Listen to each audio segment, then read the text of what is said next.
जाना है।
ओम शांति 24 नवंबर 2021 प्यारे बाप दादा के मधुर महावाक्य।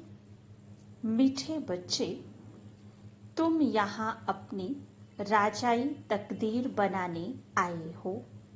जितना याद में रहेंगे, पढ़ाई पर ध्यान देंगे, उतना तकदीर श्रेष्ठ बनती जाएगी। प्रश्न, संगम पर किस श्रीमत का पालन कर 21 जन्मों के लिए तुम अपनी तकदीर श्रेष्ठ बना लेते हो?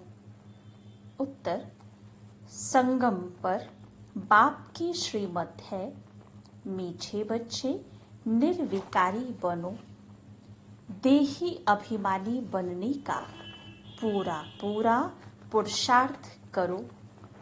कभी कोई पाप कर्म नहीं करना तो 21 जन्मों के लिए तकदीर श्रेष्ठ बन जाएगी।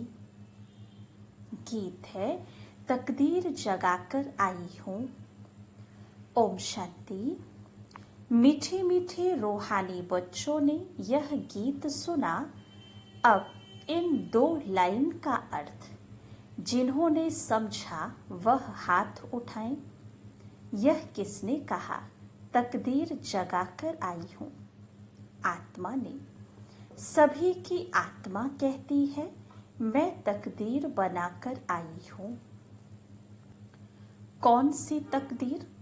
नई दुनिया में जाने की तकदीर। नई दुनिया है स्वर्ग, यह पुरानी दुनिया है नर्क। तो यह सब आत्माएं कहती हैं। आत्मा को तो शरीर जरूर चाहिए, तब तो बोले। जीव की आत्माएं कहती हैं हम आए हैं स्कूल में तकदीर बनाने। पढ़ाने वाला कौन है? शिव बाबा ज्ञान का सागर। मनुष्य को देवता अथवा पतित को पावन, नरकवासियों को स्वर्गवासी बनाने वाला वह एक बाप ही है। इस नरक को आग लगनी है। दुनिया में ऐसा कोई स्कूल नहीं जहाँ बच्चे कहें कि हम बेहद के बाप के पास आए हैं, अथवा ऐसा भी कोई नहीं जो कहे मैं बाप भी हूँ, टीचर भी हूँ, गुरु भी हूँ। यह ब्रह्मा भी नहीं कह सकते हैं। एक शिव बाबा ही कहते हैं मैं सभी का बाप, टीचर, गुरु भी हूँ। वही बैठ पढ़ाते हैं। तो अब बच्चों को तकदीर बनानी है। बच्चे कहते हैं हम आए हैं नई दुनिया की राजधानी की तकदीर बनाने। हमको मालूम है कि यह पुरानी दुनिया खत्म होनी है। बाप आकर नई दुनिया स्थापन करते हैं। तुम 21 जन्मों का राज्य भाग्य लेने पड़ते हो। गोया तुम राजाई तकदीर बनाने आए हो। यहाँ राजयोग सीख रहे हो। यह गीत तो भल उन नाटक वालों का बनाया हुआ है, परंतु इसका अर्थ फिर समझाया जाता है। जैसे बाप सभी वेदों शास्त्रों का सार बैठ समझाते हैं। इस समय सारी दुनिया में है भक्ति। सतयुग में भक्ति मंदिर आदि होते नहीं। तुमने आधा कल्प भक्ति की है। अब तो भगवान मिल गया है। पहले पहले भारत में इन देवी देवताओं का राज्य था। फिर 84 जन्म लेते लेते तकदीर बिगड़ गई है। अब फिर से तकदीर बनाते हैं। बाप आए ही हैं तकदीर बनाने। बच्चों को कहते हैं मुझे याद करो। तुम बहुत ही पाप आत्मा बन पड़े हो। पहले पहले भक्ति की जाती है शिव बाबा की, वह है अव्यभिचारी भक्ति। फिर भक्ति भी व्यभिचारी हो जाती है। तो बच्चों को पहले पहले यह निश्चय होना चाहिए कि जिसको भगवान कहा जाता है वह हमको पढ़ाते हैं। उनको कोई शरीर है नहीं, वह इस शरीर में बैठ बोलते हैं। जैसे तुम्हारी आत्मा इस शरीर में आने से बोलने लगती है। कभी कभी मनुष्य मर जाते हैं, फिर जब शमशान में ले जाते हैं तो आधे में चुरपुर करने लग पड़ते हैं। ऐसे आत्मा चली गई फिर आई नहीं। आत्मा बिल्कुल सूक्ष्म है ना, तो कहाँ छिप गई? ऐसे कहेंगे अनकॉन्शियस हो गई। किसको पता नहीं पड़ा। ऐसे कभी कभी हो जाता है। चिता से भी जाग पड़ते हैं, फिर उनको उठा लेते हैं। तो यह क्या हुआ? आत्मा कहाँ छिप गई? फिर अपने ठिकाने आ गई। आत्मा नहीं है तो शरीर एकदम मुर्दा हो जाता है। तो आत्माओं का देश है परम धाम। तुम जानते हो, हम वहाँ उस घर के रहने वाले थे। पहले पहले हम आत्मा घर से आए सतयुग में। भारतवासी जो देवी देवता थे वही आए होंगे। वास्तव में जो जो धर्म स्थापन करते हैं पिछाड़ी तक कायम रहते हैं। बुद्ध का धर्म कायम है, क्राइस्ट का धर्म कायम है।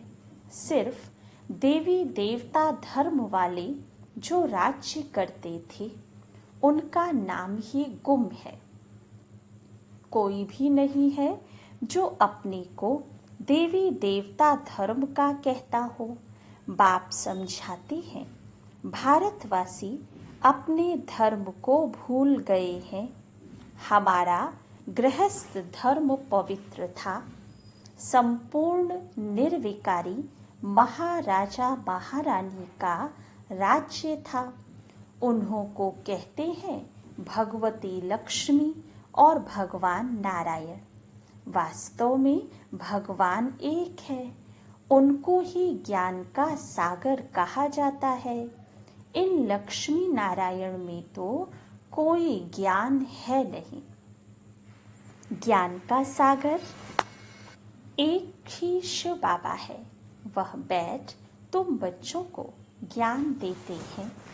तुम अभी पढ़ रहे हो, यह पढ़ाई फिर वहाँ भूल जाएंगे। अभी तुम हर एक समझते हो। हमारी आत्मा में 84 जन्मों का रिकॉर्ड भरा हुआ है। आत्मा अभी नॉलेज ले रही है, फिर सतयुग में जाकर अपना राज्य भाग्य करेगी। तुम कहेंगे हमने 84 का चक्र लगाया, अब बाबा से हम स्वर्ग की बादशाही ले रहे हैं। हर एक उस दादे से वर्षा लेते हैं, परंतु अपने अपने पुरुषार्थ अनुसार। इसमें कोई हिस्सा बांटा नहीं जाता है। अज्ञान काल में बांटा जाता है ना। बेहद का बाप कहते हैं हम वैकुंठ स्थापन करते हैं। इसमें ऊंच मर्तबा पाना वह है तुम्हारे पुरुषार्थ पर मदार। जितना बाप को याद करेंगे उतना विकर्म विनाश होंगे, पवित्र बनेंगे। सोने को भट्ठी में डालते हैं ना, तो उनसे खाद निकल सच्चे सोने की डल्ली बन जाती है। यह आत्मा भी सच्चा सोना थी। यहाँ पार्ट बजानी आती है। पहले है गोल्डन एज, फिर पहले चांदी की खाद पड़ी। आत्मा थोड़ी इम्प्योर बन जाती है, तो फिर आहिस्ते आहिस्ते थोड़ा घटती जाती है। मकान भी पहले नया, फिर आहिस्ते आहिस्ते पुराना होता जाता है। 100 वर्ष के बाद कहेंगे पुराना। वैसे दुनिया भी नई और पुरानी होती है। आज से 5000 वर्ष पहले नई थी। इन देवी देवताओं का राज्य जो था वह कहाँ गया? 84 जन्म भोगते भोगते पुराना हो गया। आत्मा भी मैली तो शरीर भी मैला हो गया। गोरे से सांवरे हो गए। कृष्ण को भी गोरा और सांवरा दिखाते हैं ना। टांग नरक तरफ, मुख स्वर्ग तरफ दिखाना है। तुम भी उस कुल के हो। तुम्हारी भी टांग नरक तरफ, मुख स्वर्ग तरफ है। अभी तुम पहले निर्वाण धाम में जाकर फिर स्वर्ग में आएंगे। कलयुग को आग लग जाएगी, मूसलधार बरसात, आग, अर्थक्वेक आदि होगी। पतित आत्माएं सब हिसाब किताब चुकतो कर घर चले जाएंगी, बाकी थोड़े बचेंगे। पवित्र आत्माएं आती जाएंगी। अभी तो सब हैं कांटे, काम कटारी चलाना यह है कांटा लगाना। यहाँ तो बाप कहती हैं कि संपूर्ण निर्विकारी बनना है। बाप कहते हैं मुझे याद करो तो मैं तुमको स्वर्ग का वर्षा दूंगा। तुम पवित्र बन जाएंगे। तुम पावन थे तो गृहस्थ व्यवहार भी पवित्र था। अभी तुम पतित बने हो तो गृहस्थ व्यवहार भी अपवित्र विकारी है। सतयुग में व्यवहार धंधा भी सच्चा चलता है। वहाँ झूठ आदि बोलने की दरकार नहीं रहती। झूठ तब बोला जाता है जब बहुत पैसे कमाने का लोभ होता है। वहाँ तो अथाह पैसे मिलते हैं। अनाज आदि का कोई दाम नहीं रहता। वहाँ कोई गरीब होता ही नहीं। जो अच्छा पुरुषार्थ करेंगे वह महाराजा बनेंगे। हीरे जवाहरों के महल मिलेंगे। पुरुषार्थ पूरा नहीं करेंगे तो प्रजा में चले जाएंगे। राजा रानी फिर प्रिंस प्रिंसेस सारा घराना होता है ना। फिर प्रजा में भी नंबरवार साहूकार और गरीब प्रजा होती है। वहाँ तो सब पवित्र होंगे। राजा रानी वजीर भी एक। वहाँ कोई बहुत वजीर नहीं रहते। राजा में ताकत रहती है राज्य चलाने की। तो जैसे बाप समझाते हैं तो बच्चों को भी समझाना चाहिए।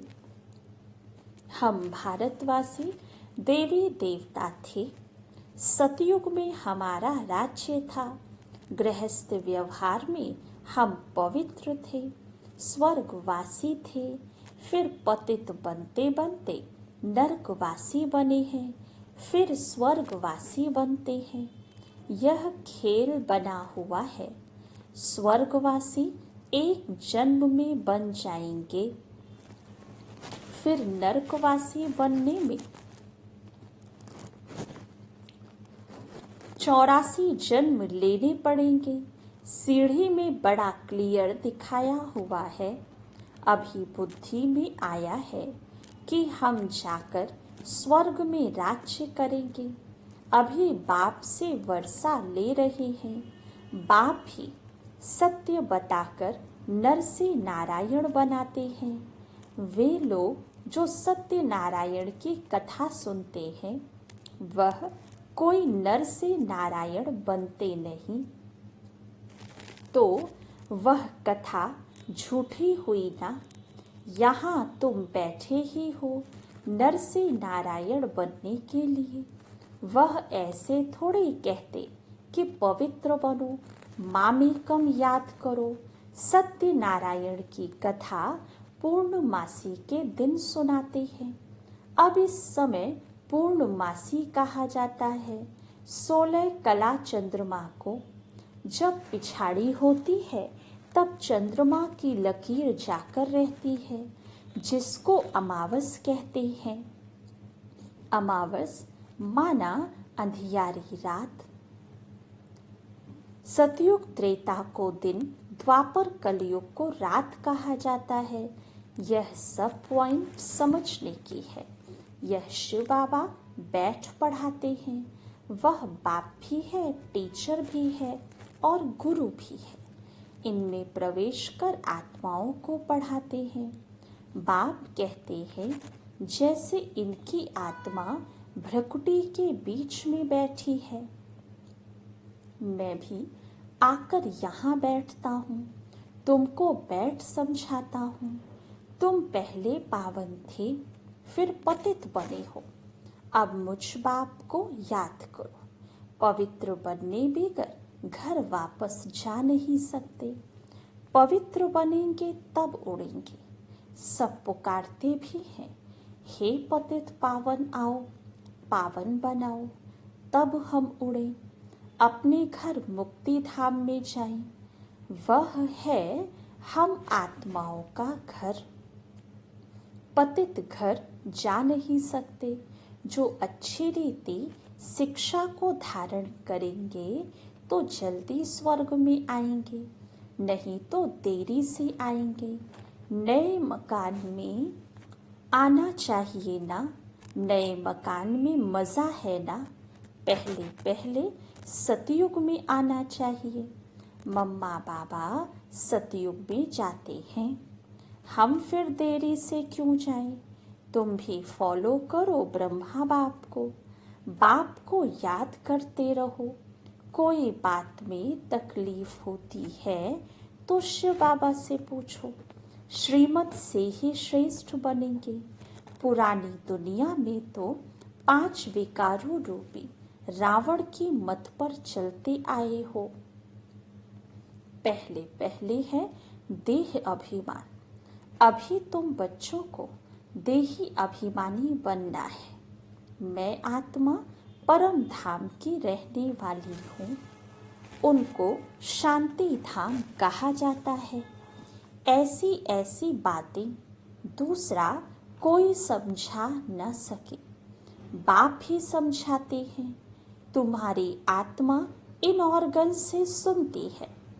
सतयुग में कभी शरीर खराब होता ही नहीं। यहाँ तो बैठे बैठे अकाले मृत्यु हो जाती है। सतयुग में ऐसी कोई बात होती नहीं। उसको कहा ही जाता है हेवन, स्वर्ग, पैराडाइज।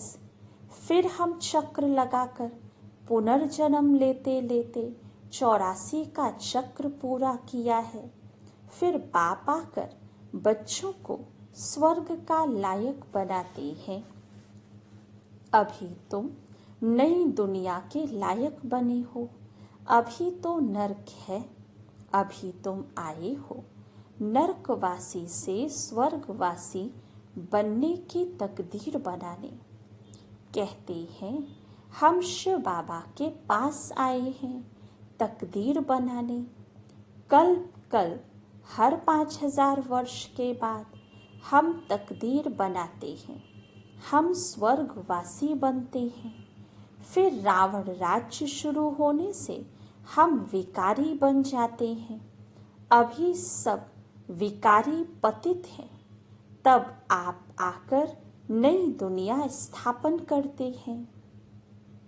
नई दुनिया में सिर्फ तुम बच्चे ही होंगे। बाकी सब शांति धाम चले जाएंगे। ऊपर में आत्माओं का झाड़ है। फिर अपने अपने समय पर आएंगे। जब हमारा राज्य होगा तो वहाँ और धर्म वाले होंगे ही नहीं। फिर द्वापर में रावण राज्य शुरू होगा। यह सब बातें अच्छी रीति धारण करनी है। यहाँ नरकवासी से स्वर्गवासी बनना है। नरकवासी मनुष्य को असुर और स्वर्गवासी मनुष्य को देवता कहा जाता है। अब सभी आसुरी स्वभाव वाले हैं। अब बाप बैठ पुरुषार्थ कराते हैं। बाप कहते हैं पवित्र बनो। हर बात में पूछते रहो। कोई पूछते हैं कि बाबा धंधे में झूठ बोलना पड़ता है, झूठ बोलने से थोड़ा पाप बनेगा। वह फिर बाप को याद करते रहेंगे तो पाप कट जाएंगे। आज कल की दुनिया में सब पाप करते रहते हैं। कितनी रिश्वत खाते रहते हैं। यह प्रदर्शनी का चित्र मैप्स है। ऐसे मैप्स कहाँ होते नहीं। अगर कोई देखकर कॉपी करके बनाए भी, परंतु उनका अर्थ कुछ भी समझ नहीं सकेंगे। प्रदर्शनी मेले में तो बहुत आते हैं। कहा जाता है 7 रोज के लिए समझने आओ तो तुम स्वर्गवासी बनने लायक बन जाएंगे। अभी नर्कवासी हो। सीढ़ी में देखो कितना क्लियर है। यह है पतित दुनिया। पावन दुनिया ऊपर खड़ी है। अभी तुम बच्चे शिव बाबा से प्रॉमिस करते हो, बाबा हम नर्कवासी से स्वर्गवासी जरूर बनेंगे। अभी तुम तैयारी कर रहे हो शिवालय में जाने के लिए, इसलिए विकार में कभी नहीं जाना है। तूफान तो माया के बहुत आएंगे, परंतु नंगन नहीं होना है। पतित होने से बड़ी खता हो जाएगी, फिर धर्मराज की बहुत बड़ी सजा खानी पड़ेगी। अच्छा, मीठे मीठे सिक्के लधे बच्चों प्रति माता पिता बाप दादा का याद प्यार और गुड मॉर्निंग। रूहानी बाप की रूहानी बच्चों को नमस्ते। रूहानी बच्चों की रूहानी बाप दादा को याद प्यार गुड मॉर्निंग और नमस्ते। धारणा के लिए मुख्य सार। फर्स्ट पॉइंट, मनुष्य से देवता बनने के लिए जो भी आसुरी स्वभाव है, झूठ बोलने की आदत है, उसका त्याग करना है, दैवी स्वभाव धारण करना है। सेकंड पॉइंट, घर चलने के लिए पवित्र जरूर बनना है। माया के तूफान आते भी कर्मेंद्रियों से कभी कोई विकर्म नहीं करना है। वरदान, सच्ची लगन के आधार पर और संग तोड़ एक संग जोड़ने वाले संपूर्ण वफादार भव। संपूर्ण वफादार उन्हें कहा जाता है जिनके संकल्प व स्वप्न में भी सिवाय बाप के और बाप के कर्तव्य व बाप की महिमा के, बाप के ज्ञान के और कुछ भी दिखाई ना दे। एक बाप दूसरा न कोई। बुद्धि की लगन सदा एक संग रहे तो अनेक संग का रंग लग नहीं सकता। इसलिए पहला वायदा है और संग तोड़ एक संग जोड़। इस वायदे को निभाना अर्थात संपूर्ण वफादार बनना। स्लोगन, सत्यता की स्व स्थिति परिस्थितियों में भी संपूर्ण बना देगी। अच्छा, ओम शांति।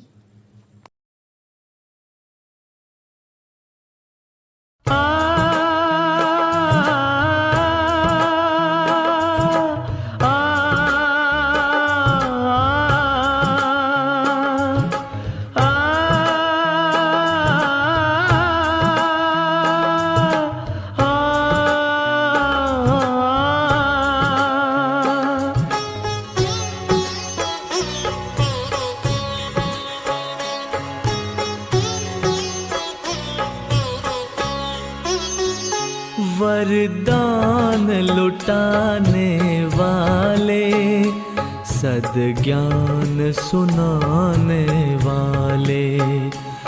वरदान लुटाने वाले, सद्ज्ञान सुनाने वाले। आठों ही प्रहर मेरे तेरे ध्यान में लग जाए। वरदान लुटाने वाले, सद्ज्ञान सुनाने वाले।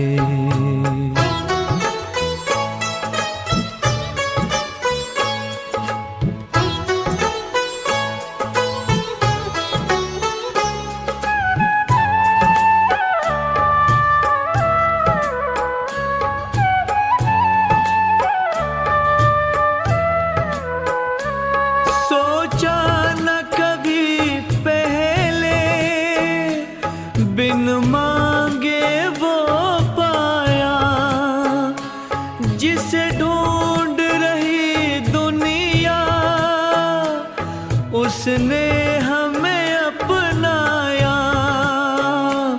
उसने हमें अपनाया।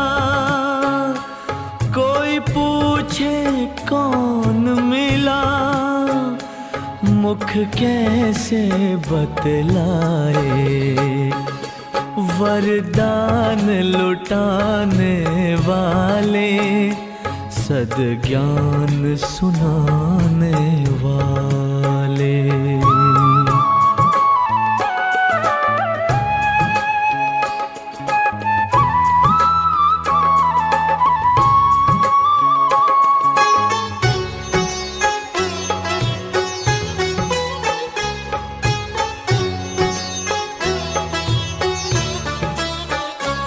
चुप रहना चाहे हम, ये आंखें बोलती है। इनमें बसता है तो सब भेद ये खोलती है, सब भेद ये खोलती है। चेहरे की ये मुस्कान तेरा पता बता जाए। वरदान लुटाने वाले, सद्ज्ञान सुनाने वाले।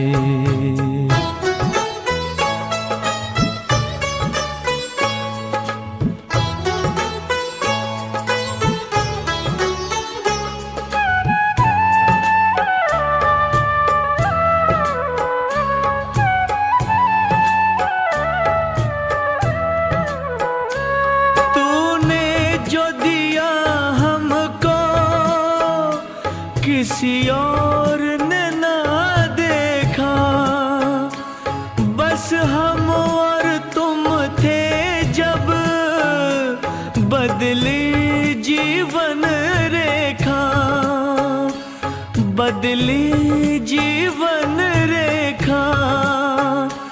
चमके क्यों ना भाग्य भला, भगवान जो चमकाए। वरदान लुटाने वाले, सद्ज्ञान सुनाने वाले। वरदान लुटाने वाले, सद्ज्ञान सुनाने वाले। आठों ही प्रहर मेरे तेरे ध्यान में लग जाए। वरदान लुटाने वाले, सद्ज्ञान सुनाने वाले। वरदान लुटाने वाले, सद्ज्ञान सुनाने वाले। वरदान लुटाने वाले, सद्ज्ञान सुनाने वाले। वरदान लुटाने वाले, सद्ज्ञान सुनाने